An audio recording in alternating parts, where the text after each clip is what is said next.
Welcome back, traders and investors, to Benzinga's pre-market prep, brought to you by MarketFi. I'm your co-host Joel Elconin, along with Dennis Dick, and we have Kevin McPartland on the line. He is principal of market structure and technology at Greenwich Associates, a frequent guest on our show. Kevin, how you doing today? Great. Good morning. Happy Monday. Happy Monday. So, if you want to participate in high frequency trading and you don't have enough money to drill a hole in a mountain to have a line, you can invest in Virtue Financial. It had to delay their IPO because it coincided with the Flash Boys book. What is your take on Virtue Financial, VIRT? I think it's great. I think it really shows that we've hit a point with a number of these firms, that they've sort of shown that they're proper established businesses. That they're looking to raise capital, they're looking to expand.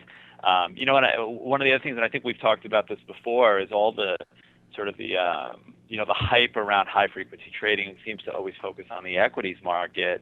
But if you look at Virtu's S1, you can see they make almost as much money in currencies and commodities as they do in equities. So I think it's, the story is a lot broader than just, what Michael Lewis is talking about in Flash Boys. What are your thoughts here? Just like my concerns, and I was talking about this on the show after it had the IPO there last week, is, regulation here or something could change profitability for these companies substantially here. Is that kind of like the wild card if you're an investor in here? Or is it there's sudden, a market structure change or there's some regulatory change or something like that, that some of their edges might be gone? Yeah, I'm not sure if the regulatory risk for a Virtu or a KCG or some of the other public companies that have these types of trading groups is much greater than it really is for anybody else in the financial markets these days, right? I mean, you could argue Right. that Right. regulatory risk to J.P. Morgan and Citibank is just as great as it is for Virtu, and it's it continues to be an unknown with regulations. We think we probably have a better feel today for sort of how things will play out than we did in 2010 when Dodd-Frank was sort of just coming in and the Congress and the SEC were really starting to dig into understanding what high frequency trading actually was. But that said, you're right. I mean, there's always a wild card there. We never know what's going to come next. All it takes is another crisis for regulations that might seem crazy to some of us to get pushed through very, very quickly. So yeah, I mean, it's certainly a risk, but I think it's a risk for all financial stocks. Who are the big high frequency trading firms, Kevin, while we got you? Who are the big dogs? Because we know there's like a couple hundred firms probably out there, but there's 4 or 5 firms really dominating the market. Virtu, one of those. Who are the other big dogs? Yeah, I mean, in no particular order, and some of them are more known than others. I mean, you certainly hear, right? KCG is the sort of, like I said, if you're looking for another public company name, KCG has that as part of their business. Although, with the Yeah. Knight sort of merger with Gecko, they're a much more diversified business than that these days. Right. And then you have firms like Jump Trading and Chicago Trading. Yeah, I mean, there's a number of them out there, and it's really, and we joke about the drilling through the mountains, right? And I think what that has shown us as if we went back to say 2007, 2008, there were lots of these firms, lots and lots of these firms, and they kept sprouting up.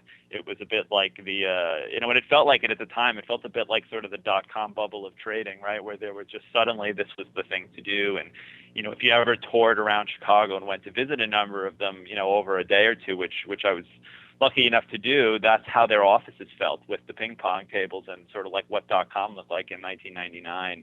But now that's kind of gone and the easy profits are taken. So the firms that are left are to a large extent they're the smartest guys in the room, right? And I think that's I think we can put Virtu in that same camp, right? These are some of the smartest guys in the room.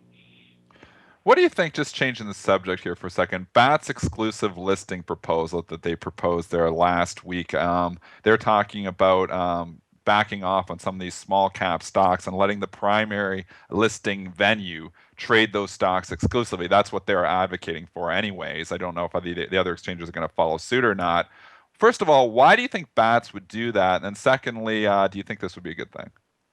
Well, leave it to bats to be creative with their suggestions, right? Where you'd think that an exchange in the U.S. would want every share that could possibly be traded on their venue to be traded on their venue, and here they are, saying, hey, nicey Nasdaq, you guys can have them. We don't really want them. So leave it to them to be bold and creative. But I think that the theory here is that If they can keep the thinly traded stocks away from their own venue, right, then sort of the BATS direct edge offerings will look broadly more liquid, and I guess arguably they will be broadly more liquid, and that'll be the type of trading that they will attract. So how that really benefits them from a revenue perspective over time, I think, is still to be seen. And I think you said it right. Well, the other exchanges go for it, and the initial reaction I felt like of the market was very, very interesting, guys, but we're no thank you. But we'll see. I mean, like we say, these things change quickly. What are your thoughts? Do you think this is a better proposal than the tick size pilot? Like it almost feels like something like we're going to see the tick size pilot probably later this year. I'm skeptical that it's going to help at all, but I'm kind of interested in this exclusive listing. Do you think this is, kind of BATS almost like an alternative to the tick size pilot here? Yeah, I mean, in a lot of ways, it's easier to understand, right? I mean, you could explain it to somebody a lot more quickly, right, than you could explain what the tick size pilot does and why it might work. It's simpler. Yeah, no, it is. I mean, it's a lot simpler, and often simpler is better. We have a bit of a theory, at Greenwich Associates where when because we get to see a lot of sort of new offerings, new technology, new venues, new trading structures, and we often feel that if we can't understand the value in 5 minutes or less, that it's probably not going to do too well, right? Because if it takes longer than that, then it's too complicated for the market to really get excited about it. Of course, that's a little tongue-in-cheek, and it's not always true, but that's sort of how my gut seems to react to these things. But the tick size pilot, on the other hand, it's not a crazy idea. We've seen how that can work in other markets. And again, this is something else that we've all talked about in the past. It's great that the SEC is doing it as a pilot. Let's see what happens. Yeah. Let's study the data and then make an informed decision, which is not what a lot of the CFTC and all their swaps rules. That's not really how they went about it. They just rammed the rules in place and figured they'd see how it worked later. So it's great. It's a great, interesting sort of thought experiment in a lot of ways. We'll see how liquidity can be impacted by these things. Kevin, going back to the Virtu, two things here. I mean, one, these companies basically have no overnight exposure, right? They're pretty much trading against order flow and in and out during the day, so you're not really looking at like a monumental collapse from a big overnight position. And the second thing, is that true? First of all, I'm just curious. Yeah, that's the first question. Then the second part, would be the only thing that's a little bit troubling to me, and this kind of relates to this, is they're constantly taking all these minuscule profits. And I think anybody that's been involved in the markets for a long time, knows that, you can rack up years and years of small profits or selling puts and that kind of strategies. And then in 1-2 days or a week, all those profits could be gone and then some. So good. Both questions are good. So the first question is right. Generally speaking, they don't take overnight exposures at all. I think we can see that change slightly over time as they diversify their businesses into less liquid products, and less liquid is certainly relative, right? We're not talking about esoteric, collateralized loan obligations or things like that. But even if they were to get more into corporate bonds, for instance, or even into cleared swaps, which is not a crazy proposition. You could see a little bit more exposure that gets held over a couple of days, but never more than that, and never to such a point that it would threaten the firm. And maybe I'm putting too much sort of faith in the system, but that's their whole sort of way of thinking. So I don't think that sort of big collapse from a hidden position risk is all that great in these cases. That's just not. That's just not how they operate. And I'm sorry, what was the second question? I got too caught up in answering that. They're just taking all these small profits, small profits, very, win percentage. I think I read in Barron's at maybe 49%, 50%. All these small profits and one major loss. I guess that would be the risk in owning the stock would be something like that. But I guess you can't avoid that if you're going to be in the markets. I'm just looking at it from a risk reward ratio. Yeah, sure. So I mean, there's two things. I mean, I think it's a leap for a lot of us in our own lives to go from the idea of fundamental investing to quantitative investing, which is what this is, right? So there's no, it's not the kind of broad understanding that we have of the world and the economy and how things work and helping you to decide if because Target has a new line, you're going to buy Target stock because you think the sales are going to do well, right? It's a lot more complicated than that, so it's harder to grasp. And I think, like you said, sort of making those small profits, is part of that new way of thinking. And then, the other bit is, and when I mentioned this in the right when we started talking, is that they're diversified, right? And I think that's, again, there's a sort of a traditional way of investing, right? They're diversified, so and they're not even diversified across asset classes, but diversified within asset classes. So the number of strategies they have running at any given time in any one asset class is pretty broad. So even if they have one strategy that starts to lose, besides the fact that when they start to lose, they immediately pull back and shut down and figure out what's going on, and then maybe readjust. And that was what I was actually right where you're saying there, Kevin. That was my what I was going to point out too, because this is just really like market making what they did on the floor all the years too. And I mean, the market makers on the floor probably would pull back a little bit too when they started to get too heavy in their positions. The only thing on the floor, they did have affirmative obligations back then. Whether they held to them or not, I don't know. Is there a concern that most of our market makers now are firms like this that can just shut down and don't have those affirmative obligations? Is that, and it's nothing against virtue. It's just saying, is that a problem that we don't have any firms really with affirmative obligations anymore? Yeah, no, I mean, you can tell I'm generally pro firms like Virtu and KCG and the style of trading that they do and the benefits they provide. But if I had, one criticism, I think that tends to be it. It would be great to see more of them, with that obligation sort of registered in, so we know that they're going to be there even when times are bad. And the incentives would need to be aligned, right? So you need firms incented enough.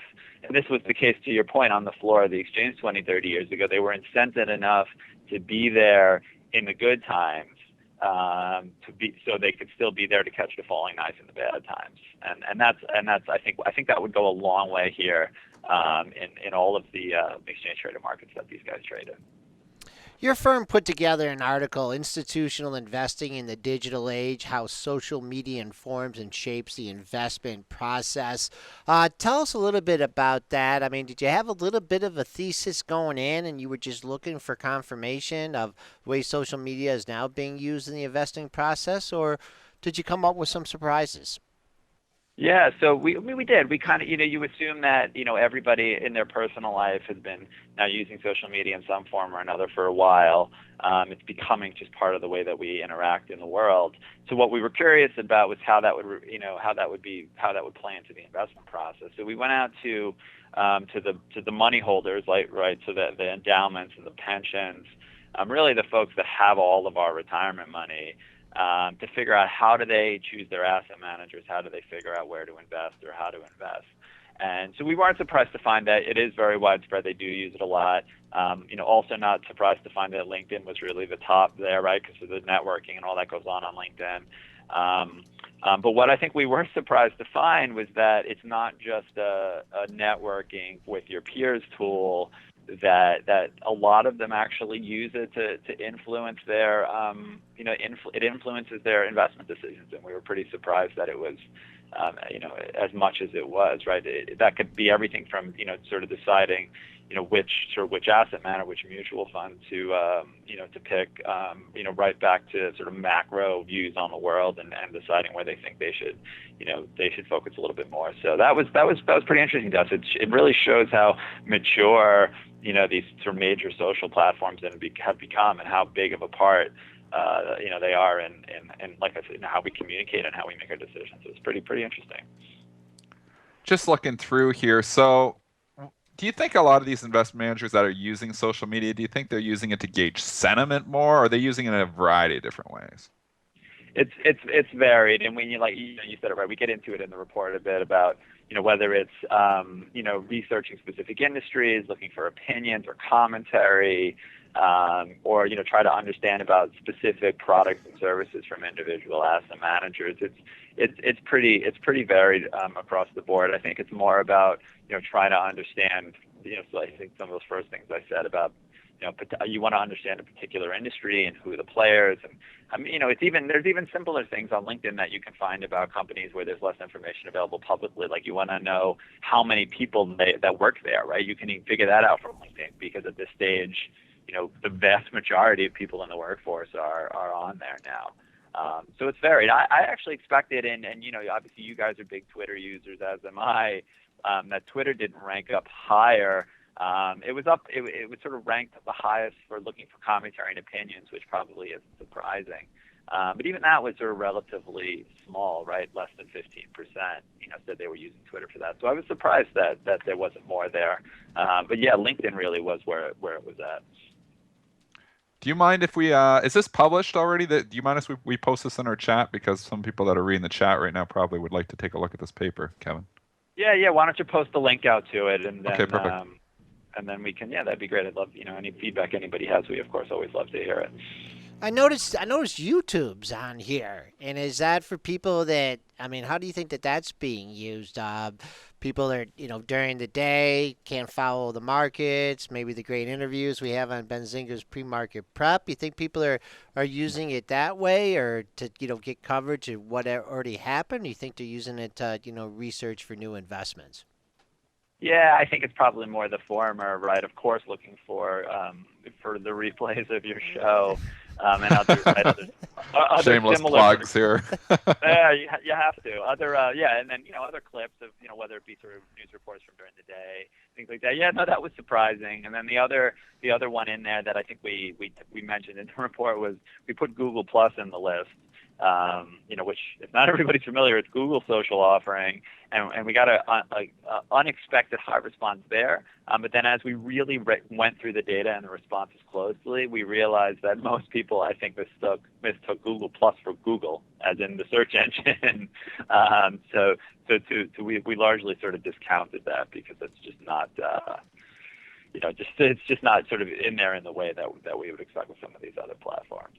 Okay, we've been on the line with Kevin McPartland, Principal of Market Structure and Technology at Greenwich Associates, coming on, talking high-frequency trading with us. We really appreciate it, Kevin. We'll talk to you again soon. Great. Always love talking to you guys. Have a good day. Thanks, Kevin.